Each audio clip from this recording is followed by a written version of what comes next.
इनकी हरकतों को देख के लग रहा है कि ये अब नगर पालिका नहीं, ये नरक पालिका बन चुकी है। बजट मीटिंग में तहसील लिपापोती अपने एजेंडे को लेकर चलती है। ये हमारी पालिका में किसी तरह की कोई सुनाई नहीं करती, सिर्फ और सिर्फ ये आंकड़ों का खेल करते हैं और बाकी किसी भी प्रकार का फतेहपुर के अंदर विकास नहीं करना चाहते। जो कर्मचारी है वो कांग्रेस के कार्यकर्ता बनकर एजेंट की तरह काम कर रहे हैं।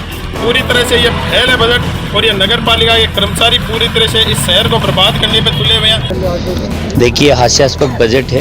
अगर आज की जो मीटिंग है उसको आप बजट का नाम देख के अगर ये पेश कर रहा है नगर पालिका बोर्ड फतेहपुर, तो ये बड़ी मजाकिया बात हो गई शहर वासियों के लिए। पार्षदों का गुस्सा आपने साफ देख लिया। अब नगर पालिका की दूसरी बजट मीटिंग में हंगामा भी देख लो, क्योंकि नगर पालिका जब कभी मीटिंग या बैठक बुलाता है तस्वीरें ऐसे ही नजर आती है।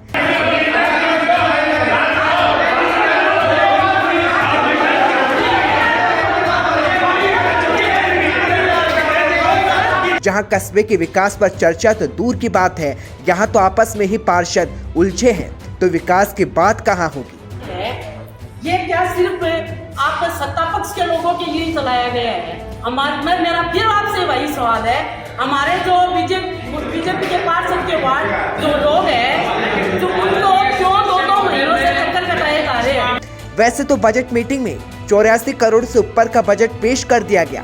बजट मीटिंग थी, इसमें लगभग 85 करोड़ रुपए का बजट सर्वसम्मति से पास हुआ है और सभी पार्षदों ने सर्वसम्मति से पास किया है। और विपक्ष जो आरोप लगाता है कि सत्ता पक्ष के काम होते हैं, विपक्ष के नहीं होते हैं, तो उन्होंने ऐसा कोई वो नहीं बताया। हमने तो जो काम है वो सभी वार्डों में समान रूप से काम करवाए हैं। जो वार्ड पिछड़े हुए थे उनमें कुछ ज्यादा काम हुआ है, और आने वाले बजट में भी हम समान रूप से किसी के साथ भी भेदभाव नहीं करेंगे, समान रूप से विकास कार्य करवाए जाएंगे। का तो निराधार है ही। वैसे जो भी प्रायोरिटी से जो काम चल रहा है, प्रायोरिटी से काम चल रहा है, किसी जो आपत्ति निकल रही है वो प्रायोरिटी से निकल रही है, और जो जांच है वो प्रायोरिटी से जो फाइल होती है, किसी के साथ में भी इसमें भेदभाव नहीं किया जा रहा। उनको सिर्फ ये आरोप लगाना ही आता है और कोई इसमें सच्चाई नहीं है। में 84 करोड़ रुपए का बजट आज नगर पालिका के द्वारा सर्वसम्मति से पारित किया गया है। इसमें प्रकाश व्यवस्था को सुदृढ़ करने के लिए 98 लाख रुपए का, नई सीसी सड़क निर्माण के लिए 5 करोड़ का, डामर सड़क निर्माण के लिए 2 करोड़ का, रेन बसेरा के लिए 25 लाख रुपए का, सामुदायिक भवन के लिए 50 लाख रुपए का, मोटर एवं पानी निकासी के लिए 35 लाख रुपए का, सीवरेज के हाउस कनेक्शंस के लिए 250 लाख रुपए का, जल निकासी ड्रेनेज बरसाती पानी निकासी के लिए 18 करोड़ रुपए का प्रावधान रखा गया है। और उम्मीद है ये काम बहुत शीघ्र ही इसी वित्तीय वर्ष में प्रारंभ करने जा रहे हैं हम। पाइपलाइन पानी निकासी के लिए 50 लाख रुपए का, इसी के साथ साथ ट्रीटमेंट प्लांट के लिए 3 करोड़ रुपए का, सफाई व्यवस्था कूड़ा कचरा के लिए 2.5 करोड़ रुपए का, ट्रैक्टर और नया लोडर खरीद करने के लिए 35 लाख रुपए के विशेष प्रावधान इस बजट में नगर पालिका के द्वारा रखे गए हैं, ताकि हम सफाई व्यवस्था को, कचरे के निस्तारण को, बरसाती पानी की निकासी की व्यवस्था को और अधिक सुदृढ़ एवं मजबूत कर सकें। लेकिन फतेहपुर में समस्या इतनी कि सफाई और बिजली तक की ये पूरी चर्चा सिमट कर रह गई। काम तो आपको बिल्कुल करना पड़ेगा, लेकिन मेरे साथ सुनो, मैंने प्रशासन शहरों से अभियान में इतनी शिकायतें दे दी है, उनमें से आपने कितने पे काम किया है? क्योंकि पट्टा वितरण में सरकार पर सत्ता पक्ष के वार्डों को लाभ पहुंचाने के आरोप लगे, जहां बीजेपी समेत निर्दलीय पार्षदों ने पालिका बोर्ड पर उनके वार्डों के साथ भेदभाव का आरोप लगाया और सत्ता पक्ष के समर्थित वार्डों को पट्टा देने के आरोप भी लग गए। नगर पालिका की मीटिंग आज थी, उसमें मतलब कई शहर की मुख्य समस्याएं ऐसी है जिसमें वो जवाब देना नहीं चाह रहे थे। मतलब कोई संतोषपूर्ण जवाब उनका नहीं मिला। एक तो जो सफाई की व्यवस्था है जो शहर में सबसे खराब है, आज 1.5 करोड़ का समथिंग इसका ठेका है सफाई का, और इनके पास 18-20 ऑटो टिपर हैं सफाई करने के लिए, उनमें से आधे से ज़्यादा ख़राब खड़े हैं। और पिछले कार्यकाल के हिसाब से देखें तो उसका फ्यूल का चार्ज जो पिछले कार्यकाल में आ रहा था उससे दो गुणे से भी ज़्यादा इस कार्यकाल में खर्च हो रहा। मतलब लोग बेच रहे हैं, क्या कर रहे हैं नगर पालिका, इसकी कोई सूद नहीं ले रही या सब की इनकी मिली भगत है वो पता नहीं। दूसरी बात ये है कि एक तो प्रशासन शहरों संग अभियान में जो पट्टे का अभियान चल रहा है उसमें जैसे मेरे वार्ड में या पूरे शहर में कई फाइलें ऐसी हैं जो मतलब उसमें कोई कमियां नहीं है, जो पटवारी की रिपोर्ट, जेएन की रिपोर्ट वो भी हो चुकी हैं, फिर भी ये पट्टा जारी नहीं कर रहे। तो ये इनकी दोहरी नीति दर्शाती है कि ये अपने चहेतों को ही पट्टे देंगे। बैठक में पार्षदों का गुस्सा साफ दिखा। बैठक में निर्दलीय पार्षद मुजस्सिम गोरी ने मुद्दा उठाया कि नगर पालिका की आय बेहद कम है। तो सफाई तो मेन मुद्दा है ही है। दूसरा, जब वार्ड में रोड पड़ती है तो किसी का निजी नुकसान होता है तो वो भी हम क्या, हमारे जो ऊँट के मुंह में जीरे के समान जो तनख्वाह है उसी से हम तय करेंगे। निजी नुकसान जो लोगों का होता है उसका क्या सोचा है? वो तो नगर पालिका ही करेगी। निजी नुकसान है तो निजी नुकसान हम क्यों करेंगे? फिर हमारी तनख्वाह तो नगर पालिका ही करेगी। जीरे के समान तो हमारी तनख्वाह। आप वार्ड में आके देखिए। निर्दलीय पार्षद अल्ताफ कुरैशी इस्माइल खान ने कहा कि गत 2 माह से घर घर कचरा संग्रहण की गाड़ियां वार्डों में नहीं जा रही। पूछा कि अब तक कितनी राशि कचरा संग्रहण में जमा की गई है। वार्ड नंबर 13 से पार्षद अल्ताफ कुरैशी। बजट मीटिंग में तैसी लिपापोती करते हैं ये सत्ता पक्ष। मेरे वार्ड में पिछले 18 महीने से रोड टेंडर हो चुका, वर्क ऑर्डर भी मिल चुका, लेकिन वो रोड नहीं डाल रहे, इसलिए कि मैं निर्दलीय हूँ, कांग्रेस प्रत्याशी को हराया हूँ। दूसरी बात, पिछले 6 महीने से मैंने RTI लगा रखी है, उस अब RTI का जवाब नहीं देते। और कई सी समस्या उठाई लेकिन वो सुनवाई नहीं करते हैं। पार्षद इस्माइल खान ने विद्युत विभाग की कार्यशैली पर भेदभाव के आरोप लगाए, तो वहीं कर्मचारियों पर डीजल चोरी और पट्टा वितरण में भेदभाव समेत काफी आरोप भी लगाए। भाजपा की पार्षद राजू देवी ने पालिका अध्यक्ष से प्रश्न किया कि आप पूरे कस्बे के चेयरमैन हैं, तो आप भाजपा और अन्य निर्दलीय पार्षदों के साथ भेदभाव क्यों कर रहे हैं? उनके वार्डों में विकास क्यों नहीं हो रहा? इस प्रश्न पर अन्य पार्षदों ने राजू देवी का साथ दिया तो सदन में हंगामा खड़ा हो गया, और ऐसा हंगामा कि रुकने का नाम नहीं लिया। आप खुद देख लीजिए।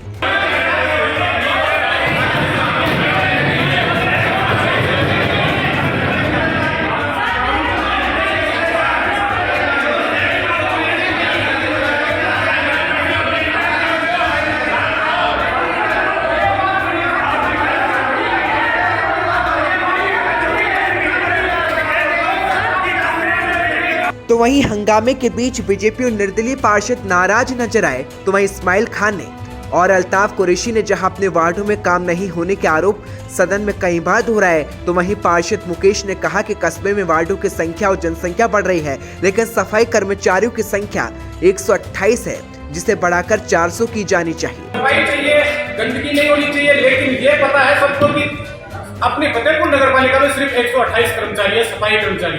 उनमें सारे कुछ ट्रैक्टर चलाते हैं, कुछ सुपरवाइजर है और कुछ जो अपने पंप है, गंदी नाले का पानी निकालने के लिए पंपों पर है। तो आप सारी मिलकर ये प्रस्ताव क्यों नहीं लेते कि सफाई कर्मचारी ये क्यों नहीं बढ़ाए जाते? इस पर क्यों नहीं आप सिर्फ सबको सफाई चाहिए, सिर्फ कर्मचारी बोलना आएगा, कर्मचारी लेकर आओ ना सारे मिलकर। सफाई करेगा कौन? और सुपरवाइजर है, वो सुपरवाइजर का काम कर रहा है, लेकिन उसको पेमेंट मिल रहा है किसका? सफाई कर्मचारी का। चलिए, पालिका की बैठक में भले ही बीजेपी और निर्दलीय पार्षद नाराजगी जाहिर करे तो चलता है, लेकिन जब सत्ताधारी पार्टी के पार्षद ही अगर नाराजगी जाहिर करे और भरी सभा में ये कहे कि उनकी वार्ड में भी काम नहीं हो रहा, तो फिर आप क्या कहेंगे? क्योंकि ऐसा ही नजारा इस हंगामे के बीच हमें दिख गया, जहां कांग्रेस पार्षद सुमित सेन ने भरी सभा में खड़े होकर नाराजगी जाहिर की और कहा कि उनके वार्ड में अब तक काम नहीं हो रहे हैं। 3-4 बार होगा चेयरमैन सामने गिरा दिया। वार्ड में ना तो हाउस कनेक्शन हो सीवरेज का और ना सीवरेज की लाइन पड़ेगी है, तो वो काम ठीक बजट का मायने लेकर पहली मेरा काम हो जाए क्यों बताने? मेरी एक सलाह पिछली साल पास होगी देखिए हालत है बरमणी थे क्या बारिश पोचू बारिश आज से अगले महीने से तो वो बार रोड तो देखिए पास हुई। देखा जाए तो प्रशासन शहरों संग अभियान और प्रशासन गांवों संग अभियान चलाकर जहां सत्ताधारी पार्टी अपना सीना चौड़ा करती है, उसी पट्टा वितरण पर पालिका घिर गई।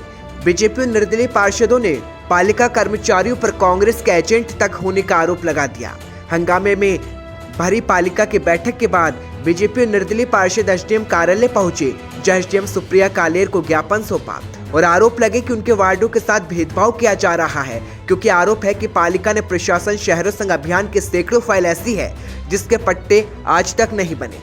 पार्षदों ने ज्ञापन में पालिका के कर्मचारियों और अधिकारियों पर अव्यवहार और पैसे लेने के भी आरोप लगाए। हम आज सभी यहाँ के भारतीय जनता पार्टी के और भारतीय जनता पार्टी समर्थित पार्षदगण यहाँ उपखंड अधिकारी महोदया को ज्ञापन देने के लिए आए हैं। जो प्रशासन शहर के संग अभियान चल रहा है, ये 2 अक्टूबर से अभियान चला था। आज इसको अभियान को करीब 4 महीने से ज़्यादा हो चुके हैं, लेकिन इस अभियान में जो यहाँ की नगर पालिका ने जो एक तानाशाही तरीके से एक कार्रवाई की है और केवल पट्टे देने का काम उनका यही है कि जो सत्ता पक्ष के पार्षद हैं उनके वार्डों के पट्टे दे रहे हैं। भाजपा के और उनके समर्थित वार्डों के कहीं पर भी वो पट्टे नहीं दे रहे, उनको बिना कारण उनके अटकाया जा रहा है। बेवजह उनकी फाइलों पे मार्किंग नहीं कर रहे, उन पे रिपोर्ट नहीं करवा रहे हैं, मौका रिपोर्ट नहीं करा रहे हैं। अखबार में जिन फाइलों के स्टेट ग्रांट के आपत्ति विज्ञप्ति निकले 2 महीने से ज़्यादा हो गए, उन फाइलों को वो पटवारी को नहीं देते, शहर पटवारी को नहीं देते कि उस पर रिपोर्ट हो, न जेएन को देते हैं कि उस पर मौका रिपोर्ट हो। और जो आवेदक करता है वो बेचारा वहाँ पे चक्कर काटता रहता है, उनको कहते हैं कि अभी रिपोर्ट नहीं हुई। ये एक प्रकार से यहाँ पे समय व्यतीत कर रहे हैं। पूरे अभियान में अभी तक यहाँ पे मुश्किल से इन्होंने 100 पट्टे दिए हैं और उसमें कहीं पारदर्शिता नहीं है। इनकी नगर पालिका की जिम्मेदारी बनती है कि वो जिनको पट्टे जारी करे उनकी बाकायदा वहाँ पे जो नोटिस बोर्ड है नगर पालिका के बाहर, उस पर उनको चस्पा करना चाहिए कि हमने इनको पट्टे दिए।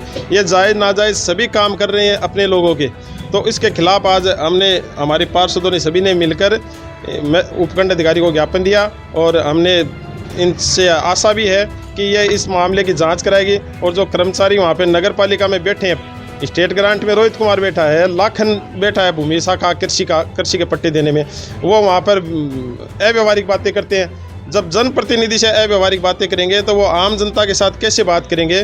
तो इसी के लिए हमने आज यहाँ पे इनसे रिक्वेस्ट की है, इनको हमने हमारी जो समस्या है वो अवगत करा दी है और इनसे हमें उम्मीद है कि ये उनको पाबंद करेंगे। भविष्य में अभियान 31 मार्च तक है तो सभी को पट्टे मिले, सभी को फ़ायदा मिले, ऐसा काम होना चाहिए। इसी के लिए हम सब आज यहाँ पर आए थे। तो वहीं दूसरी ओर हंगामे वाली पालिका की बैठक में भीमसेना जिला संयुक्त सचिव और भीमसेना शहर अध्यक्ष महबेश हटवाल ने अम्बेडकर सर्किल को अम्बेडकर सर्किल घोषित करने की मांग उठाई और ज्ञापन भी सौंपा कि उसे अम्बेडकर सर्किल बनाया जाए, जिस पर चेयरमैन मुश्ताक नजमी ये बोले कि सर्किल की फाइल 2014 से चल रही है। बाईपास अम्बेडकर सर्किल के नाम से 2014 से अभी तक चल रहा है, उसके बारे में सभी पार्षद क्या राय है, उसे अम्बेडकर सर्किल बनाया जाए। आप प्रस्ताव में लेके उसको जो 13 की बात है ना सर, वो पर प्रस्ताव में लेके उसको लो। फाइल तो पहले से भी चल रही है। पहले से थोड़ी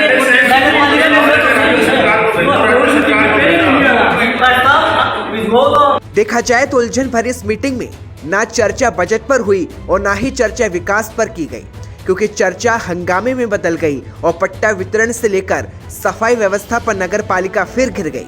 लेकिन सवाल यह है, जब पार्षद ही पालिका से परेशान है तो फिर कैसे आम जनता का समाधान होगा और कैसे फतेहपुर में विकास होगा और कैसे फतेहपुर का स्वरूप बदलेगा, क्योंकि जनता परेशान है। कहीं सीवरेज समस्या है तो कहीं सफाई और सड़क की समस्या। ऐसे में पालिका अगर यही तेवर दिखाती रही और पार्षद इसी तरह से परेशान होते रहे तो सोच लीजिए आम जनता पर इसका क्या असर होने वाला है, क्योंकि 2023 भी नजदीक ही है। राजस्थान के फतेहपुर से संवाददाता आबिद खान की रिपोर्ट।